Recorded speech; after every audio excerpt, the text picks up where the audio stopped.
Welcome to Proof of PR, your passport to the world of public relations for teams building on chain. I'm your host, Kelley Weaver, CEO of Melrose PR, a leading provider of crypto communications and PR strategy, and founder of BITWIRE, the modern newswire reimagined for today's comms professionals. Get ready for an inside look into the future of finance, technology, and entrepreneurship from those driving innovation in our space. Join us as we learn how they generate headlines, cut through the noise, and grow their brand awareness through media placements, press mentions, and thought leadership. These are the stories behind their success. This is Proof of PR.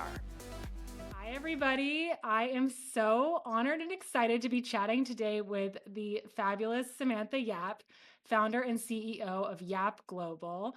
Welcome, Sam. Thank you so much for having me on this. I'm so honored to be here, Kelley. Well, this is going to be a fun one because I am just constantly impressed and just admire you so much. And I am excited to learn more about your story and background and how you see things. And I know we just have so much in common. So I just really enjoy every time we get to connect. Yes, same here, and always, yeah, admirable of the work you're doing at Melrose.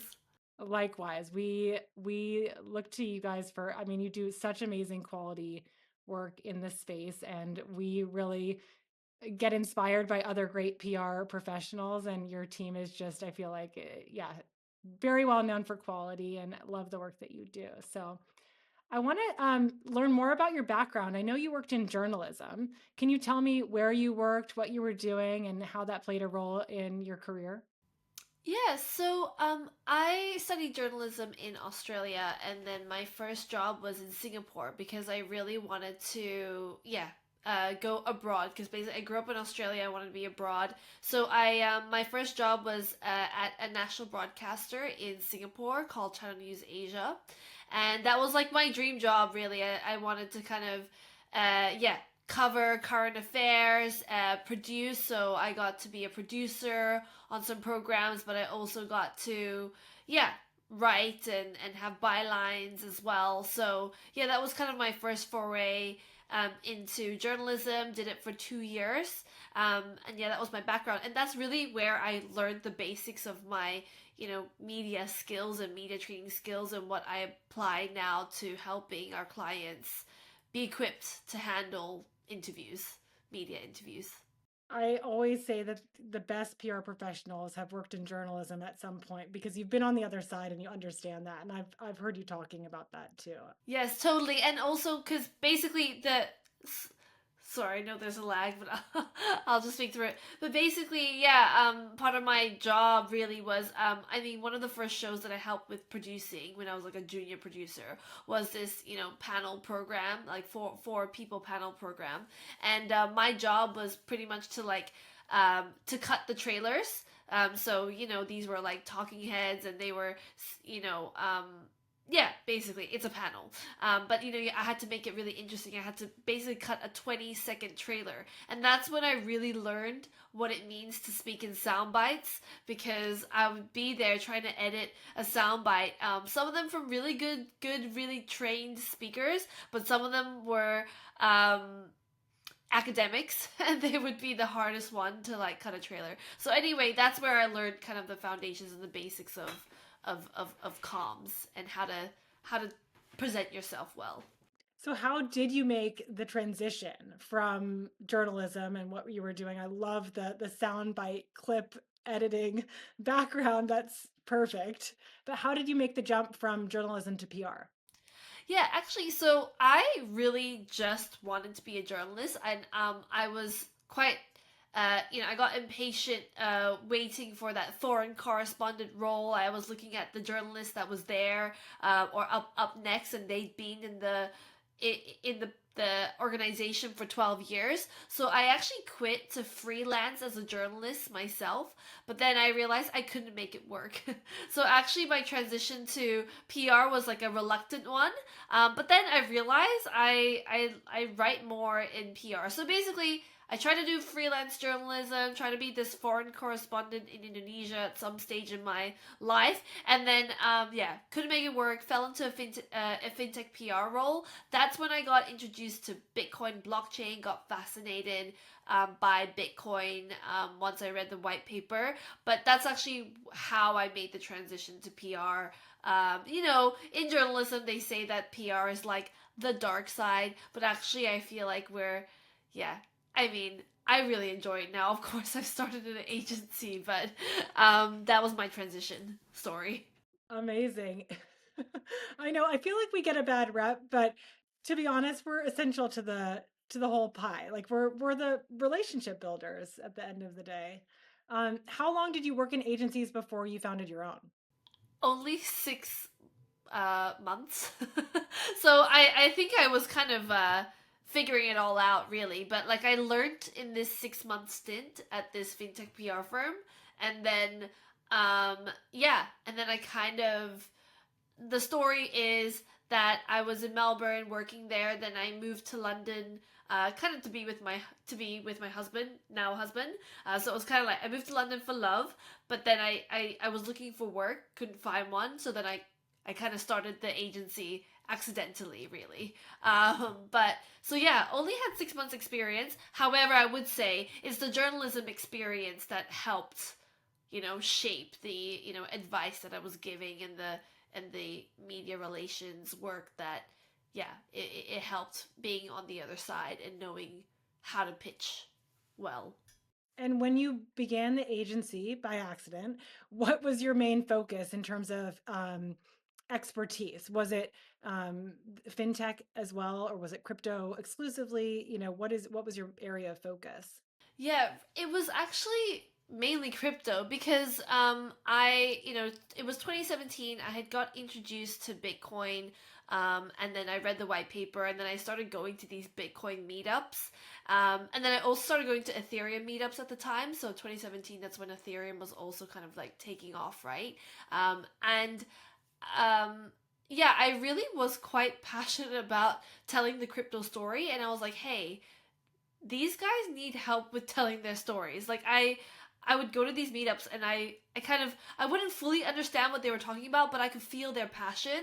And I'm like, you guys are building something amazing, you're building something revolutionary, all those words, but they needed to tell their story better. So actually I guess I started it genuinely to help these crypto founders tell their stories, and kind of break down what they were talking about in an easy to understand way. So that's really how I started. And so, yeah, I remember one of my earliest clients was, my Ether wallet, which was like the first crypto wallet for Ethereum, as well as Bitmain. I was a Bitcoin mining firm. So very early days, but I was like, it was fun. It was like I got to tell the story, I got to give them advice on how they can improve um, their message.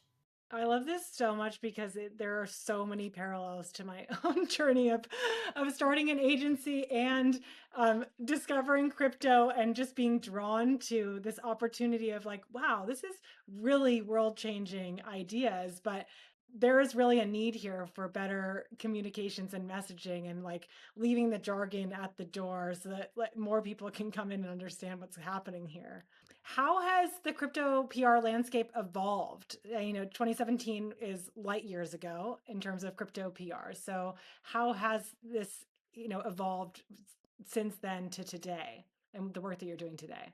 I think you've seen the same things, Kelly. So I remember when it was 2017 when I started the agency, and like back then, I don't even think Bloomberg had a crypto beat or even a crypto reporter, right? And I think it was around that time as well that like just CoinDesk, even Decrypt and the Block, all of these like crypto trade media publications were actually just starting out. I mean, CoinDesk was around for a few years before, but um, the other ones, it was just starting. Like even like Defiant, for example. So all of these crypto trades were just emerging, and at the same time, you had the mainstream financial press start to explore. Still very skeptical about it, still very critical about it, but then I mean, now you see Bloomberg have a full crypto arm with several reporters. That wasn't the case back in 2017. So I think to contrast how I've seen it evolve, I think we're starting to see,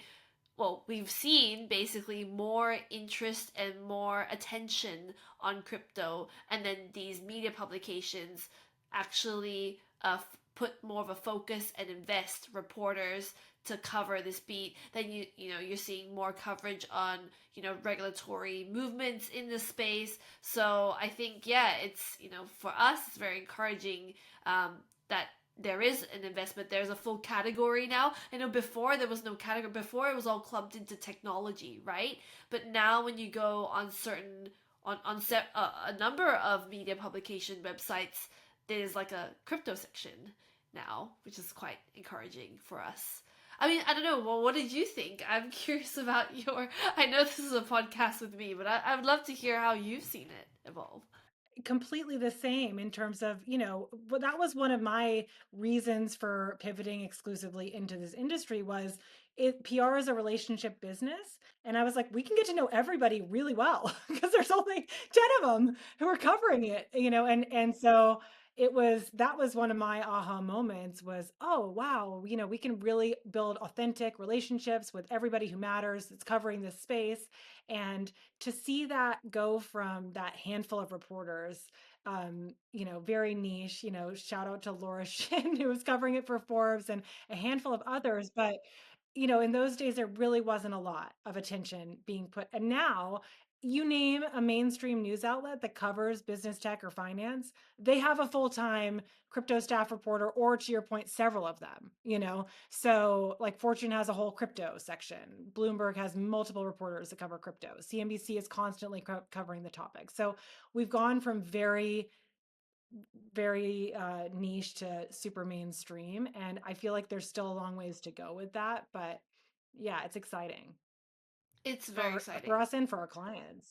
Yeah, Yeah. for sure. Yeah. Um, I I love your background with the soundbite editing. I'm just imagining you doing that. What are some of the most common messaging mistakes that you see founders in general, but also crypto founders make? And what tips and advice do you have for people to get their message across succinctly so that it makes the 20-second, you know, what's it, the video that you were editing for those people that are still working that job? Yeah, I think it's just getting their, like, it's really thinking through their messaging and actually just preparation, really. I think that, just when you go to a lot of crypto conferences, you see quite a number of founders, they just wing it. And they're some of them are good.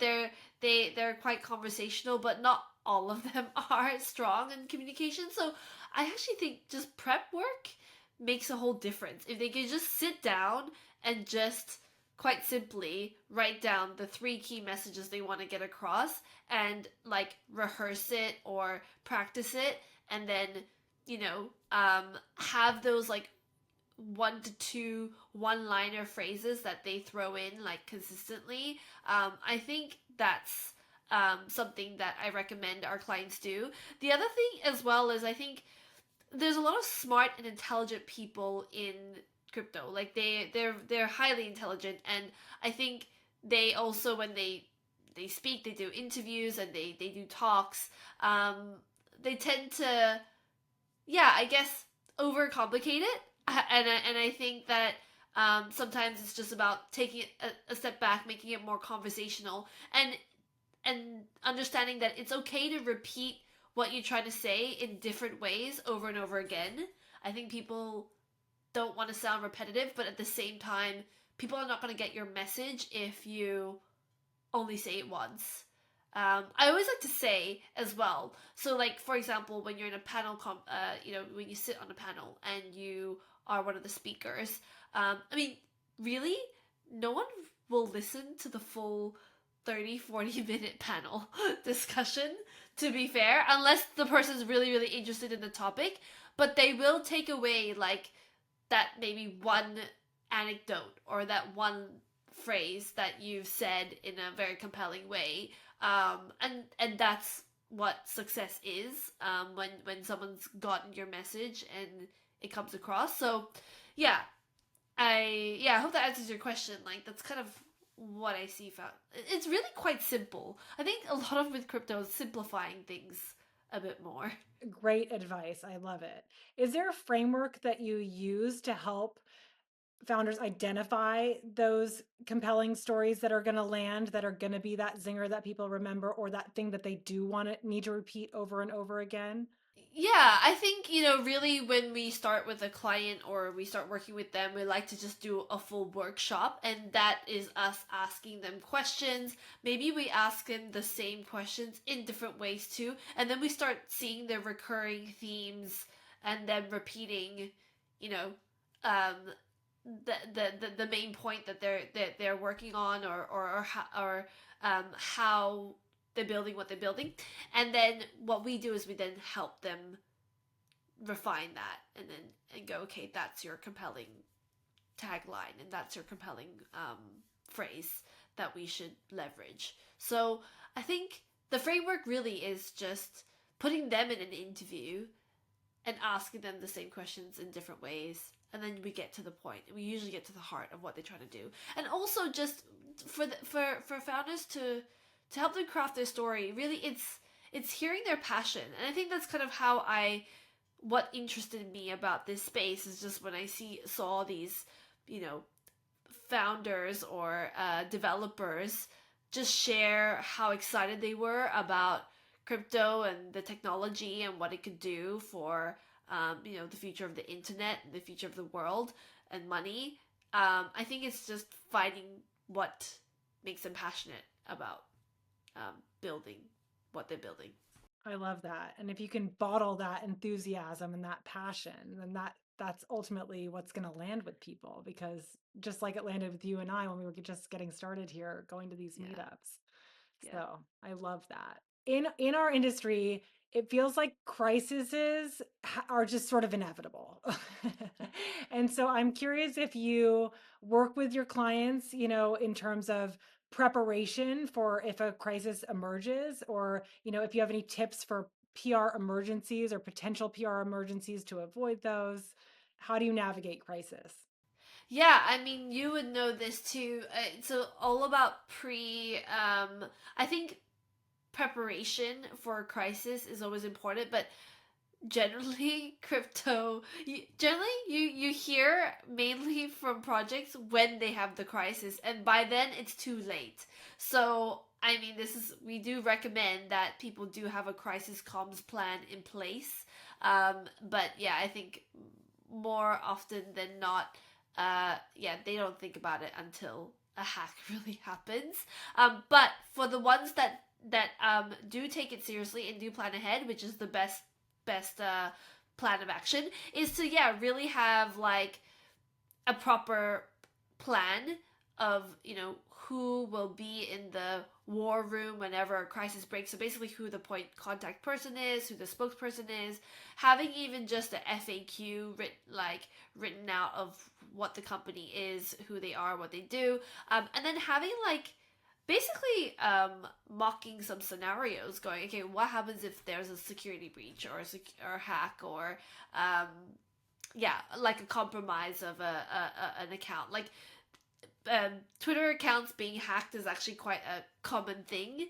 um it kind of happens every now and then. So it's just having like a blanket statement and a plan for what happens, what you have to say when that happens.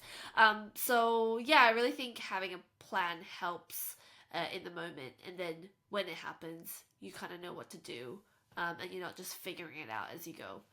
But there have been times where I'm sure you have too.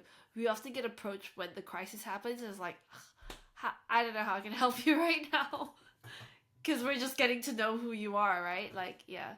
Our agency operates so similarly, and typically I recorded a previous episode with Abram Smith from Greenbrier, and they specialize in crisis comms, and they're sort of built to get into the war room when a crisis happens. So typically when a client approaches us that's in the middle of a crisis already, we'll refer them over to a crisis comms agency, because we have a playbook like you of how, but it's really sometimes those that just requires staffing 24/7 too. I mean, it's a whole different animal when it's already happened. But I agree, there's so much that those are great tips for preparation so that if something does happen, and if you have an agency already engaged, they know who you are. We have, a blueprint, and you can't think straight in those moments. And so it's like, okay, let's go to our plan. Yes, Here's what we do, exactly. and here's who's going to talk. And yes, so great tips. Love it. I'm wondering, so there's so many different projects in crypto that are all vying for attention and all trying to capture basically the same audiences. What strategies have you found the most effective for helping clients to stand out and cut through the noise? Yeah, I actually think PR is that strategy, right? Because actually, if you think about it, like marketing activity on X, and also like even with events, they're like kind of unlimited. That like now you're also seeing at these major conferences, there's so much side events, so there's all that exposure you can get, and then on X there's all these marketing campaigns that you can run. But the real filtering tool and the real defining, like, basically, there's only so many media publications that are out there, right? There's only one Bloomberg, there's only one like CNBC, and there's one show. There's only one CNBC Crypto World, for example, as well as CoinDesk, The Block, whatever those trades. So I actually think getting the attention of journalists is actually how you can win attention and filter yourself from the pack. Now, the crypto savvy, crypto native folks are going to be like, well, but engagement on X is really important. And of course, that's kind of a lot of our industry lives on X and lives on that engagement. But I think we have to also remember that if we want to reach, everyone likes to say, mass adoption, and you want to raise awareness with more people beyond your community and beyond your circles, I think that press and PR is actually the best way. So really, quite simply, I feel like PR is the best strategy, because if you think about it, like with CoinDesk, like they're only going to publish like what, three announcements, like top three major announcements a day, right? So it's like if you become that one announcement, that one partnership story that goes out on a day, then that's how you cut through the noise. Because otherwise, you're competing in this, red ocean on X. Whereas, the media is a filtering tool. Are you tired of wrestling with outdated newswire tools that waste your time and budget? Meet BITWIRE. Your news amplified. Sharing your news should be the most celebrated moment in business. As communications professionals and founders, you deserve better than clunky interfaces and confusing pricing models. That's why we've reimagined the newswire for today's PR landscape. With BITWIRE, our AI-assisted tool turns 30 minutes of data entry into less than 5. Giving you back your most valuable resource, time. We've eliminated confusing pricing structures. Pay only for what you need when you need it, with progressive discounts when you buy in bulk. Most importantly, we ensure your news reaches premium publishers who matter to your audience, generating high-quality, shareable links that deliver real results. Created by PR professionals who've been there, done that, BITWIRE solves the problems you actually face. And our dedicated support team is ready to assist, even on Mondays. Visit bitwire.com today and discover how the modern newswire can transform your communication strategy and give you your time and sanity back. BITWIRE, your news amplified. I love that. Yes, earned media. It's kind of like the hardest thing to accomplish, but it builds so much credibility. So I love that. Um, how important do you see thought leadership for crypto founders, and what do you think makes for truly compelling thought leadership? Yeah, I think I've been talking a lot about founder mode comms, and like just and that's just more of the title of it, but like founders and leaders being the voice of their brand. Like you look at Coinbase, there's Brian Armstrong, or like Base for the L2. Even if you think about it, like, okay, Vitalik is not necessarily controlling everything with Ethereum, but like he's still the main voice of Ethereum. With Binance, I know that CZ is no longer leading a Binance, like you still associate him as the leader of Binance. So most of these brands and teams need a leader. So I mean that's kind of, yeah, that's why that thought leadership, that voice, is really important. Yeah, and then on the thought leadership side is also, people knowing what you stand for, what you think about, what you talk about. Like, I like to point to, like, say Vitalik, because he's got his blog, so you kind of know what he's thinking about, and you know, like, whenever he posts something there, it's actually quite influential because people will read his thoughts, and then, he'll share his opinions. And so I like to point to him as an example because, it's quite influential, right? When he posts something, the industry reacts or responds in a certain way, and that's powerful. I love it. And it's human nature, right? We want to follow people, not brands. And so Yeah. it makes sense. I mean, you look at Elon Musk, right? Like, he's the main genius founder leader that is the voice of multiple companies, SpaceX, uh, Tesla. Whether he's doing a great job or not, like, that's another point. But he's clearly the voice of these organizations, and people see that. You mentioned X and as it relates to earned media, but which channels or approaches do you find most effective for comms in this space? Like, you've mentioned this founder-led comms. Are you talking about both owned and earned channels? And of the owned channels, what is the most important for founders to be paying attention to? Well, I've already talked about media, but, like, I think X. So let's talk about, like, just direct posting. I think what we've seen is we're seeing founders basically turn to X now to post, like, say in a situation of a crisis or maybe an announcement, you'll actually hear from the founder first on X and then the company account. So we're seeing just a lot of going direct, right? Whenever, and now with X articles kind of being quite, like, a lot of people are using it now. I guess announcements are kind of going out on X before sometimes going out to media. So that's what we're noticing.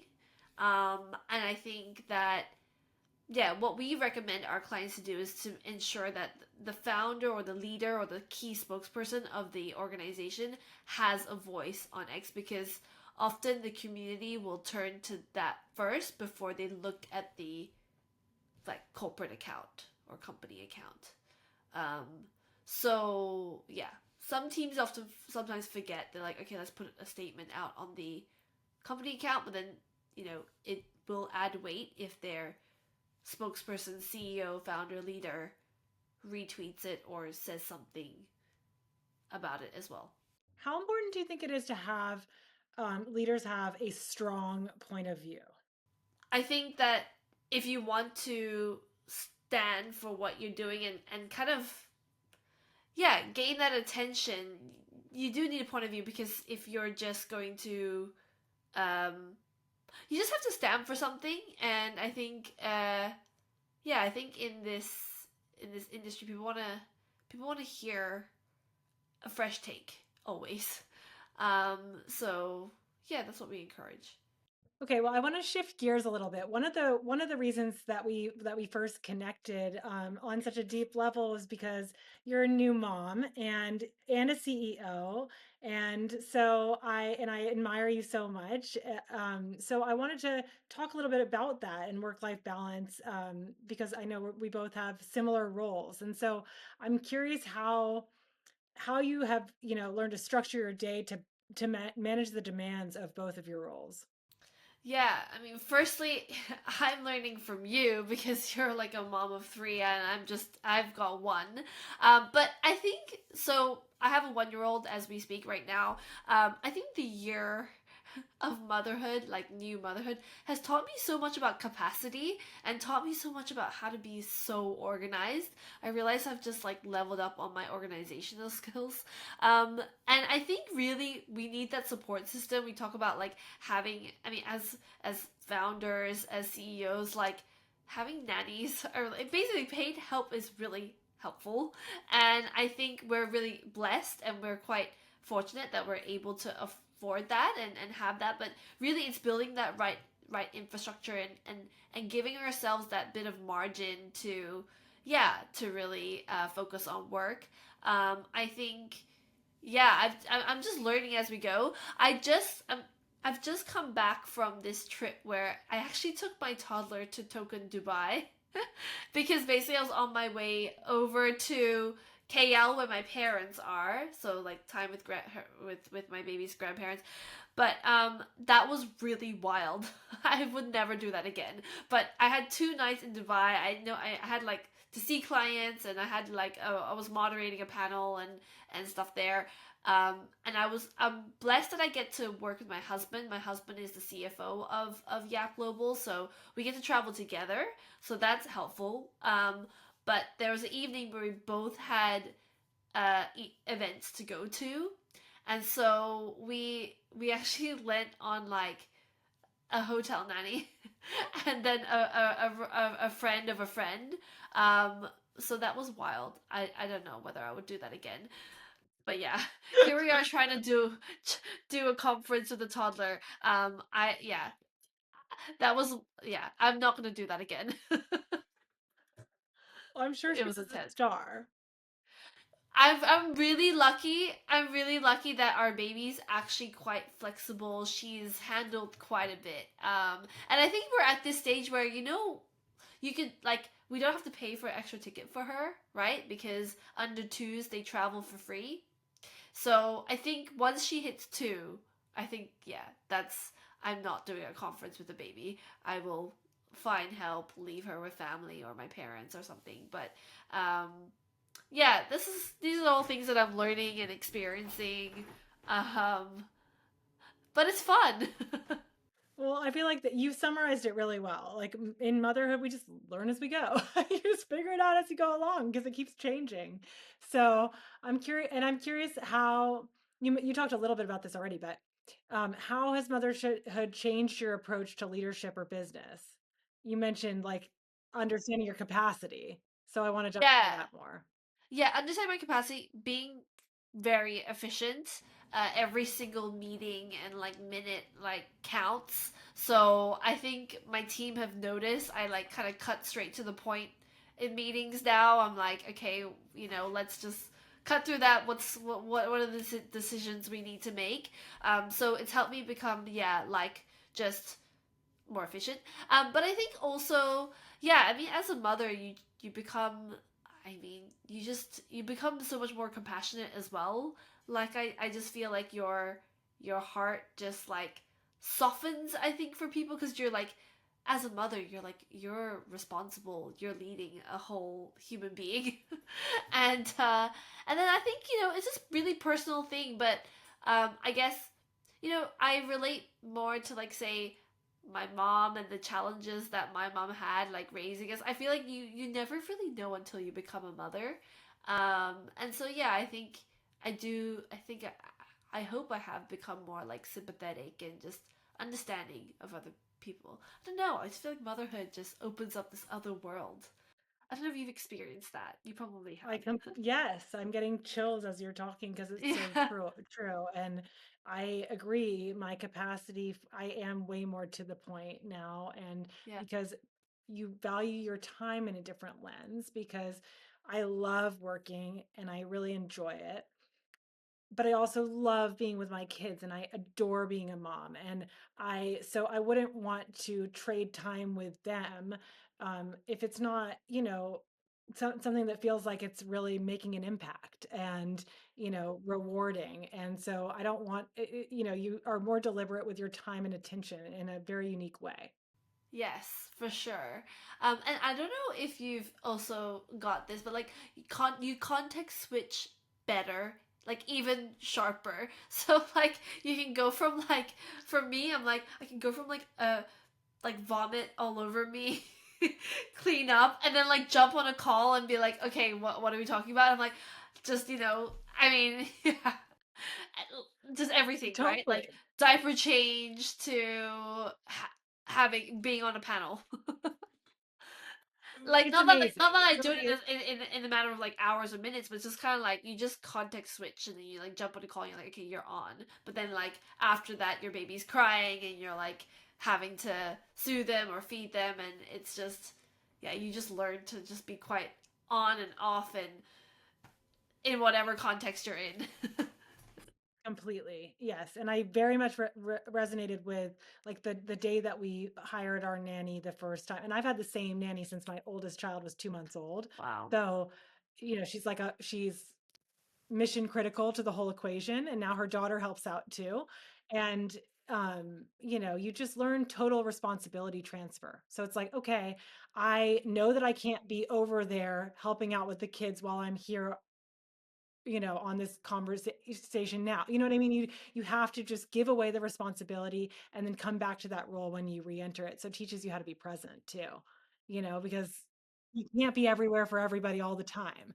And I've learned ways, it's funny because in society, I think things just generally channel through the mother. So, I have a job, my husband has a job, and when initially when nannies or grandparents or friends have questions, it was all funneling through me. And I'm at work all day. So it's like, okay, well, I can't be the only point of contact for three children. So we've started like group texts and things so that whoever has the information can share the information because I it love can't that. all filter through us. Yeah, I love that. You It's know, like it's like, delegation, but also it's amazing that you found a nanny that stuck with you because, like, I honestly, nannies are like the most critical, like, hires. Like, honestly, they're like the most yes. critical hires of our organization. They're like yeah, they're just No, high priority people. she's family now, Yeah. I call her my wife Yeah, I know. because she Remember you helps. say that. No, but like we've got one now. Oh, I love our nanny. I'm like I'm never letting her go. Like once you Well, find a I good think if you can one. find someone to love your child, like, because I know that our nanny really cares for them, and that's why I can total responsibility transfer because she has their best interests at heart. I know she adores them the way that I do, and so I trust her. Um, so it's like in business too. You hire people that you trust, and then you give it away so that you can, do what you're best at and be deliberate with your time. Yeah. So yeah, love it. Yeah, but then another thing is like, for you as a founder as well and me and like because there's also this world where I mean also for the moms who stay, by the way, I think stay-at-home moms are the real MVPs because I don't think I could be a stay-at-home mom for like full time. So I think like yeah, we're also I feel like I'm built different in a way where like I actually didn't need to get back to work after 4 months because I don't know I needed that mental stimulation to just keep me going. But it doesn't make us like any good or bad as moms. Like we're just different. Because but I have full admiration for the moms who are actually at home and like who've given up their jobs because I feel like that's even harder because I feel like Me we too. are yeah like actually at work is like easier to be at. Well, and I think that I completely 100%, 150% relate to that. And I think that you can feel that. That's why you're such an effective leader in the workplace and because you love what you do. And so it's giving you purpose and fulfillment. I feel the same, but I think that other women find purpose and fulfillment in that stay-at-home mom role. And I love for everyone to do what's best for them. I have zero judgment whatsoever about the choices that people make because you have to do what's best for you. And it sounds like you and I relate on that level, but a lot of people would much prefer would be in that role. And I love that for those people. I think that, and as a society, we need to like not have expectations about what that looks like. It can look different for everybody because everybody's wired differently. And I'm with you. Like I loved that moment when, yeah, we found our nanny. I could trust my baby with someone else, and then I could really thrive in the workplace because I love the people that I work with. I love what we do. It brings me a lot of fulfillment and it energizes me. Not, it doesn't drain me, So that, yeah, I And think then that's you end up becoming a better mom and present when you are back at home with kids. Like I mean, for me, I feel that too because then when I feel energized during my workday, then when I get home, I'm like I can be fully present with my daughter as well and play with her before like bedtime. So yeah, it's yeah, I feel like we both relate in this way.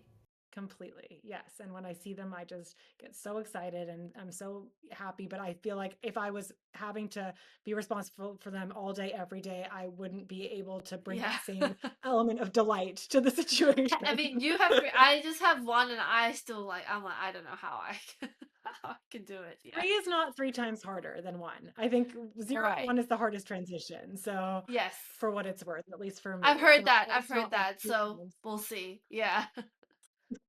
We'll see. Okay, great. Well, I want to sort of close out the conversation. This has been so fun. I am curious if you have any advice to share for PR professionals who are looking to enter the crypto PR space.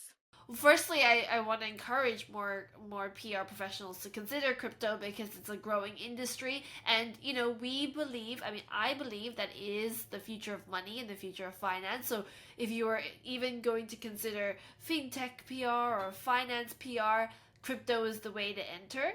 And so yeah, that's my encouragement. How to start, where to begin. I think just learning crypto, just following it, reading the news about it. I always recommend try to read the Bitcoin white paper, try to understand the fundamentals behind crypto. Because yeah, you have to actually really want to love it, want to work in it and love it. And also just be curious about it. Really, for us, we look for people who are crypto curious. They don't have to be experts, but they have to, yeah, they have to want to learn about it. So yeah, that's my advice. Really, start there because I think the PR skills all come along with it, but it's the subject knowledge that's the challenging part. Completely. And I would say that the people who aren't interested in learning more, it's not going to work for them in the long term, is what we've No. observed. And those who are crypto curious and have an appetite to learn are going to thrive, Yeah. because there's so much to learn all the time. You're never an expert. Thank you so much for coming on the show. It's been so fun. Where can people reach you and follow along with everything that's everything with you and everything with YAP Global? What's the best way to reach you? Firstly, thank you so much for having me on the show. I really enjoyed this chat. Yeah, I mean, I'm on X at Samantha W Yap, and then you can check out YAP Global at yapglobal.com. But yeah, we're quite active on social, so yeah, we also are on at YAP Global Team. Yes. Amazing. Thanks again. Thanks for tuning in to Proof of PR. This episode was brought to you by BITWIRE.com, the modern newswire reimagined for today's comms professionals. If you enjoyed this episode, be sure to subscribe, rate, and review us wherever you listen today. To stay up to date on upcoming guests and news, visit proofofpr.com or follow us on Twitter at Proof of PR. Until next time, keep learning, innovating, and hodling.